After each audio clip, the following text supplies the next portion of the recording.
One day I'm going to learn YouTube, but today is not that day. But I would like to tell you about my day. So, a friend offered a brain spotting session for me, and I am so grateful to her.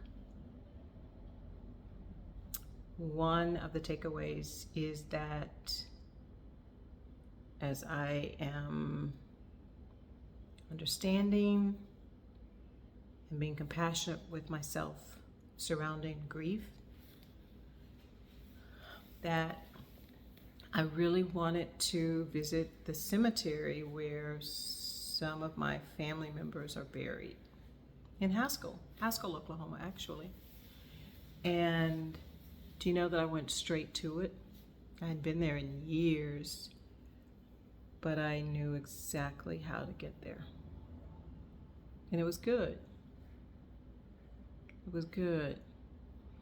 I remember as a little girl loving to go to see my Uncle Trick was his name, Aunt Ida, his wife, and my Aunt Bertie. Aunt Bertie was she's kind of mean. She fussed. I don't know that she really fussed at me.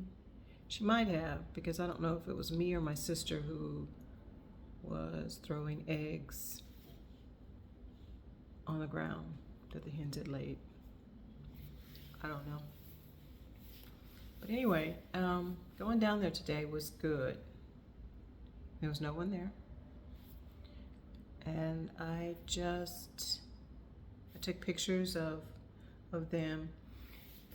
And I was telling my friend today as we were doing the session, I have few regrets in life. Few.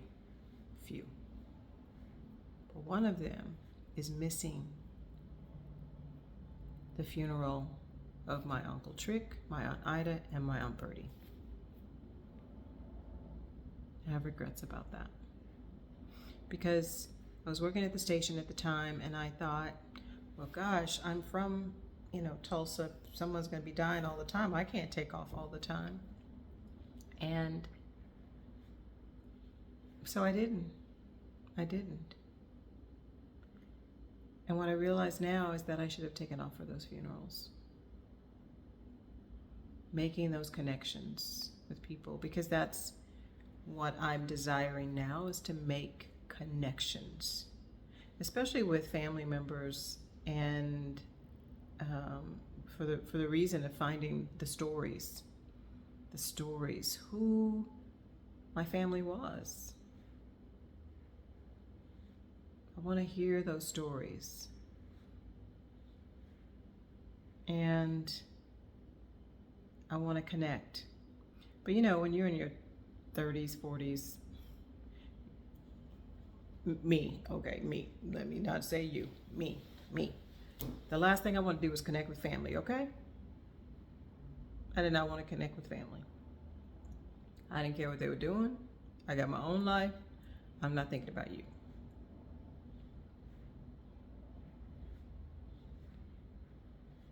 I don't feel that way now. I want to have those connections. And I wish that I had, had a notebook then and was writing down these stories. Their pain and sorrow and struggles and joys and the things that made them laugh. I don't have those stories. I don't have those answers. There's a particular story that I want to know. It was a story that my mom told me growing up in Mississippi. There were 3 girls who were killed on a road. I think raped and killed. And my mom, as much as she said about that, was, Papa said, don't go down that road, because that's where those 3 girls were killed. I think I want to find out who those three girls were and what happened. Who those three girls were and what happened.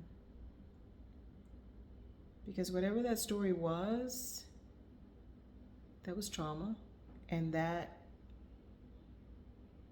no doubt had an effect on my mom. Maybe her life and how she even raised my sister and I.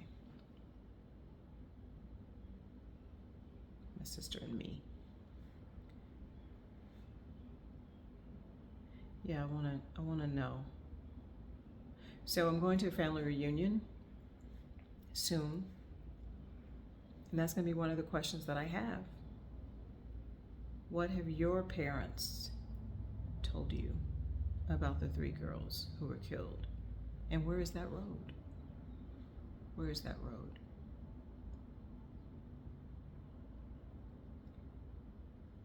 Going to the cemetery today was good, and I took my journal. This is my grief journal. And I haven't read anything. I was just thumbing through it today. I drew a picture. I don't know what the picture is, but I drew a picture. And I don't know. I wrote in there, I miss my sister. And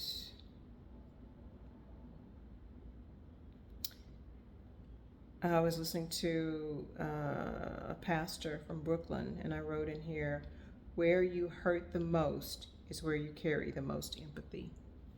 Where you hurt the most is where you carry the most empathy.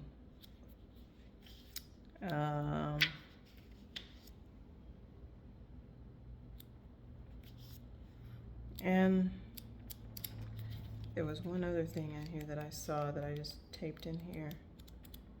This was, one of the times that my mom was in the hospital. That was, I'm not sure what that visit was. Anyway, so yeah, I'm grateful that I took the time to go and visit the graves of my relatives, the Lewis family in Haskell. One of the things that my therapist friend said today during my session was, some of my values go rogue and are not harmonizing with the other parts. I love deep stuff, and that's deep. Some values, are some of your values going rogue and not harmonizing with the other parts of you? So that's something that I'm going to be thinking about. What I value and how sometimes that's in conflict with what we say we want.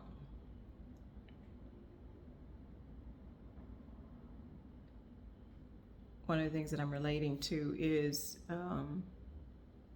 valuing work at a stage in my life. Valuing work over going to the funerals. And so there are consequences for that choice, those choices that I made. And would I have made the same decision?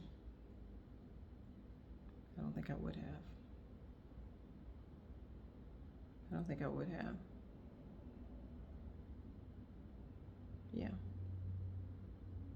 I found out yesterday that a friend of mine died. And she was very active in prison ministry. When I did that, she was with me for like 7 years in prison ministry. And I remember telling someone today, in fact, the story of how I met her. I went to this church, and was just led to go to that church. And so I went to the church. And actually, I think I'll probably tell you that story. So anyway, there was, I'd left my home church that I grew up in because I just felt God was leading me someplace else.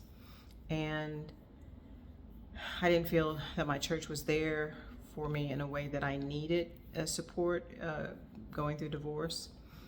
And I met with the pastor and everything, and really God was calling me away. It was something that I felt God wanted me to do. So I left.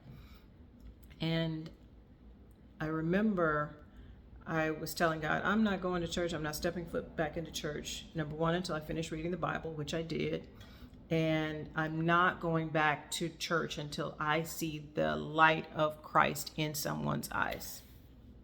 Not going. So there was a day that I was in the post office in West Tulsa, and there was a man that came in. His name is Cecil Poston.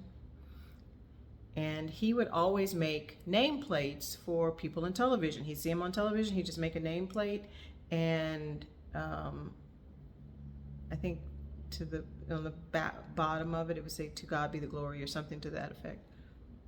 So I saw him, and he said, "I need to make you another nameplate," because I've been at the station so long, you know. He said, "I need to make another nameplate." And I was like, okay. So he brought it up to the station. And he's white, and that's relevant to the story. And he said, "Do you mind if I ask you a question?" Beware of people who say, "Do you mind if I ask you a question?" Because they're going to ask you something, and you may not want to answer. So anyway, he said, "Do you mind if I ask you a question?" I said, "Okay." He said, "Where do you go to church?"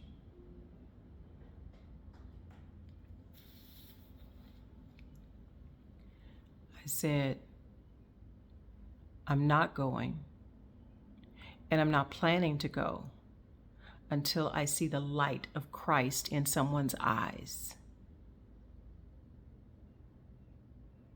Cecil turned red, and I kept staring at him like I'm staring right now.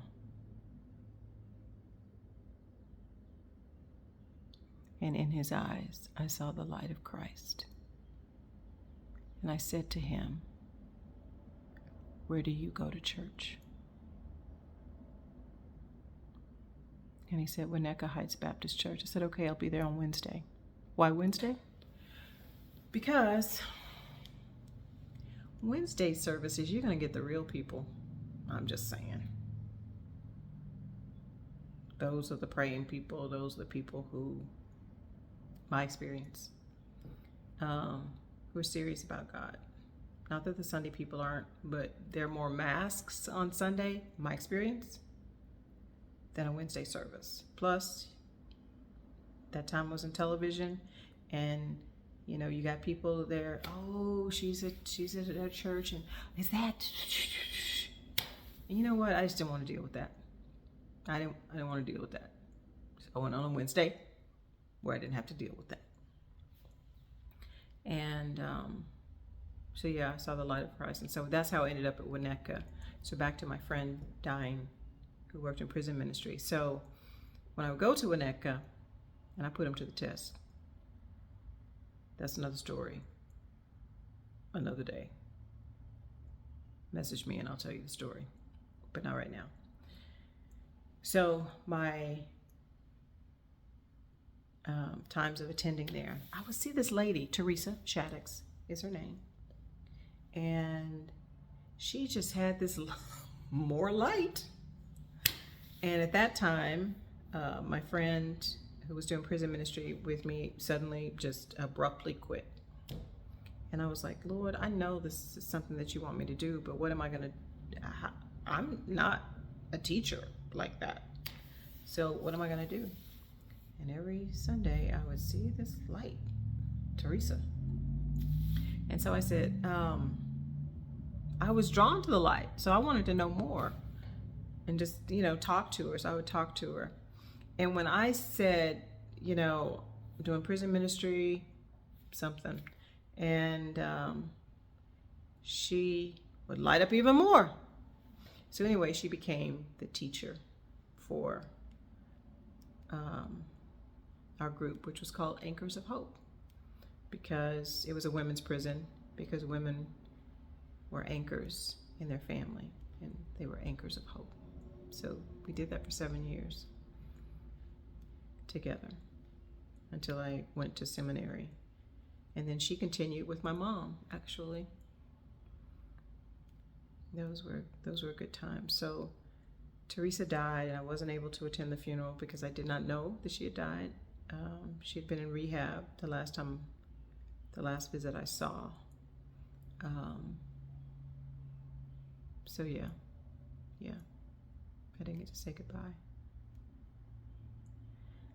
I think that is all that I wanted to share tonight. I got one earring. Well, I had it on. The other one's off. I don't know where it is. Maybe it's in my car. But yeah, grief is a journey.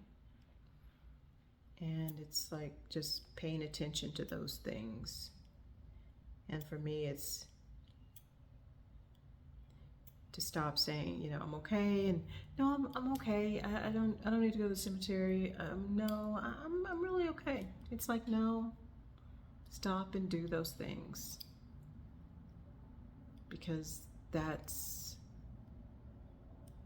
healing, and it's just part of the journey. So pay attention.